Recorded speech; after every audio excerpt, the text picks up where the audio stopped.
Hello, this is Pierpaolo Festa from Filmmakers for Ukraine. I'm talking with Vlad Klimchuk, director of Best Weekend. Hello, Vlad. How are you?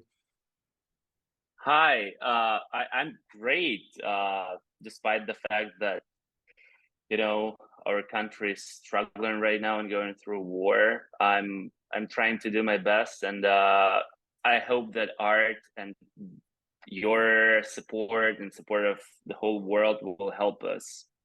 Thank you. Thank you. Thank you. We thank you for the movie, for giving us the film. This is very important for us. I was talking to your producer, Anna Yelisieva, and she told us that Best Weekend is the last film released in Ukraine before the war. It was released at the beginning of February, like 20 days before the invasion. Can you recall, can you tell me your own experience and recalling the days of the premiere and the life cycle of the movie when you presented it in Ukraine? Yeah, sure. I remember because like February 2nd, it was like super cold day, and a lot of people like it was Omicron, like this COVID, like new wave of COVID. A lot of people were staying home, but the movie theater was full. It was sold out. The premiere was amazing. It was in the biggest, largest movie theater in Ukraine, Kiev's Rus, and it was great. But I remember it felt kind of cold and gray, and like everyone felt that something is gonna happen, but no one knew, like no one could imagine that war will start.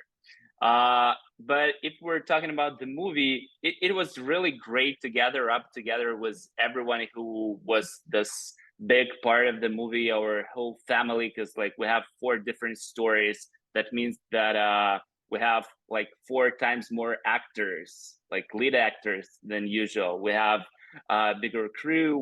We also had this collaboration with Filmier Studio and Atlas Weekend festival, music festival. So it was huge gathering of different creative people, different artists. It was amazing. Like I was glad to see all my friends who were working for Atlas Weekend who were supporting our movie, like a lot of bloggers, vloggers, journalists. Like it was amazing. I don't know, like, but deep inside we all felt that something is boiling, Yeah, yeah. You were talking about a family. At Filmmakers for Ukraine, we take really care of the crews are close to our heart. And I wanted to ask you, what are your fondest memory of working with this crew? Tell me everything about your crew and shooting in Ukraine, in Kiev. First of all, filming in Ukraine and Kiev is amazing. It's a great experience. I wish every filmmaker had this opportunity to go and visit Ukraine and make a movie there or co-production there. I hope like one day after war is won by Ukraine, like everyone will come and like do co-production. But people are amazing, very professional. We had a bigger crew, as I told, just because like the scale was much bigger. We're filming during the Real Music Festival. Like it's kind of half or 1/3 of the movie was made on the Real Music Festival. So we had to come up with ideas with my DP, Tim Abramchuk, for this, like kind of stage, but simultaneously guerrilla style sneak peek of filmmaking. Team, like a lot of people who were in the team and the crew, they are spread around Europe right now. A lot of people are defending our country in territorial defense and military forces. It's great people. I hope I will see them like very soon. And a couple of actors are also, they joined military. A couple of actors moved to London, to Great Britain, to like different cities in Europe. One of our main lead actors, he was actually German, and like there is one of those 4 stories is about the German guy who comes to Kiev to meet this girl who he was texting to through social medias, and he's in love with her, but she even doesn't remember him. And like, so the story is how he accidentally loses the headliner of the music festival, who's also German, and then he and his loved one, they together have to find him in Kiev during one day because his performance is in the evening. So basically, those two actors, the headliner of the music festival, this character was performed by York, great actor, and the guy who comes to Ukraine, he was performed by a great actor from Cologne. He's like so like we had a lot of actors also coming from Europe, so they also right now are back home but supporting our country. They're I really appreciate their help and support, and they actually help our actors who flee to Europe. They became friends, so they're supporting them over there too. I saw Best Weekend twice, and I love the fact that it's a comedy. We've been streamed film that are coming of age dramas. This is our first mainstream comedy, and I would like to ask you what drags you to comedy. And you know, as you said, this is a big scale movie, many stories. My mind went like, this film is warm, like Love Actually, for example, right? What through comedy? What can you tell about Ukrainian people? Because it's not your first comedy, you did other comedies. So what the tool of comedy allows you to tell about Ukrainians? I would say that we're ironic to ourselves, and we're not afraid to joke about ourselves but not make funny out ourselves, if it makes sense. So like we're laughing together with people in Ukraine, not at people, you know. So basically, the tool of comedy in Ukraine is I agree that it's super warm, and sometimes like people compare Ukrainian comedy to French comedy, which was a huge wave, amazing comedy movies in France those days and now too.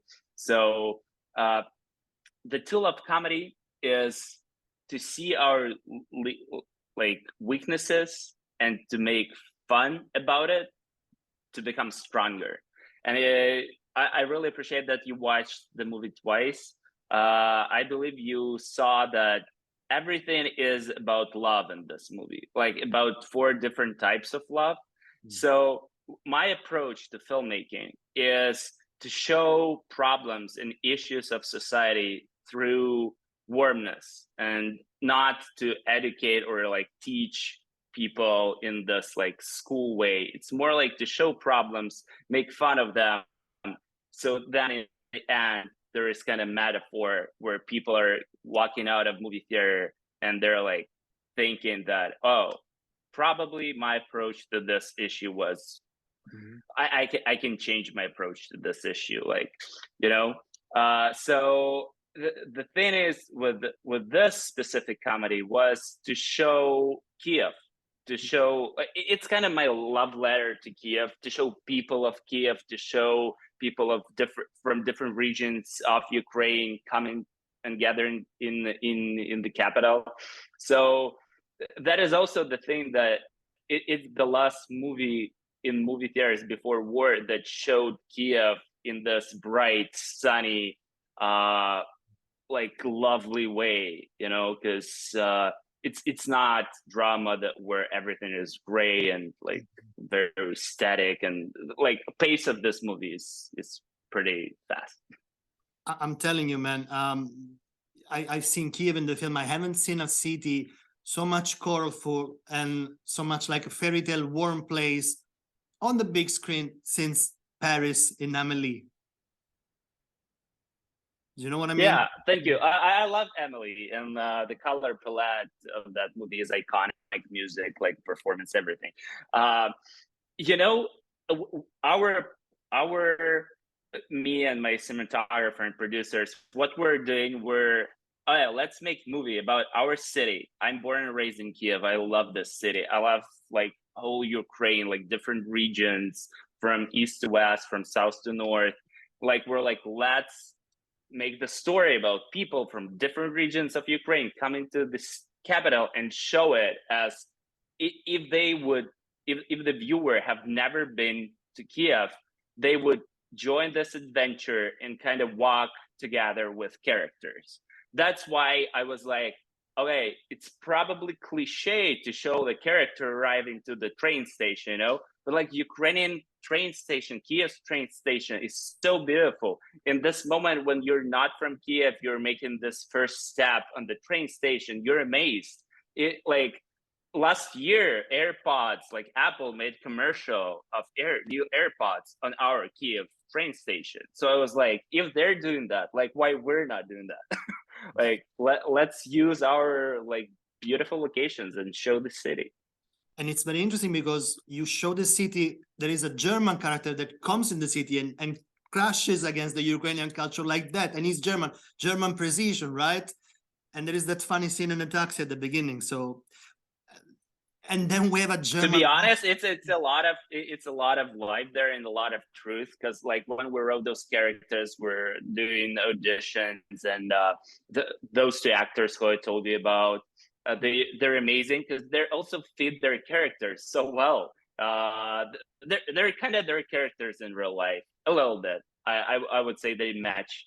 Because a lot of those stories that you see in the movie that happened to these characters, they happen to these people in real life.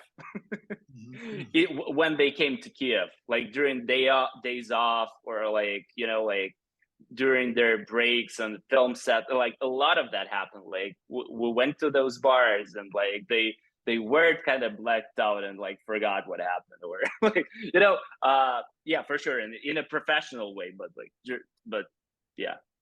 The first person who taught me about the film was Hans-Jörg Berchtold, who plays a German rock star. He's amazing in the film.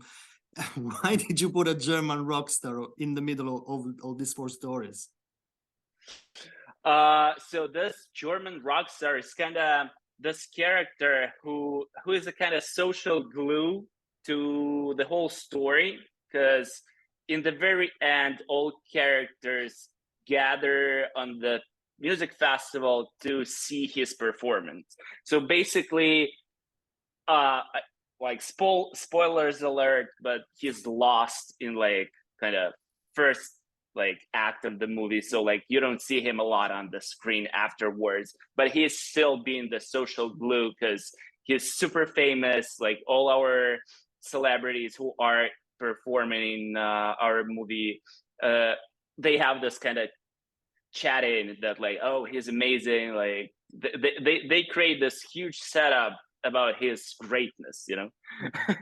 So and performance of Jorg's performance is great. Like, I mean, I truly believe that he feels himself as German rock star, and I truly wish he will become the German rock star one day, because he really is a star. Getting back to what we said at the beginning about going back to shoot in Ukraine, I wish you would shoot the sequel for this film in Ukraine. Me too. Yeah.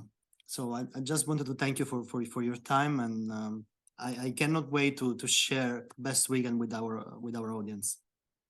Thank you. Thank you. I really appreciate this opportunity and your support of our country and our culture, our film industry.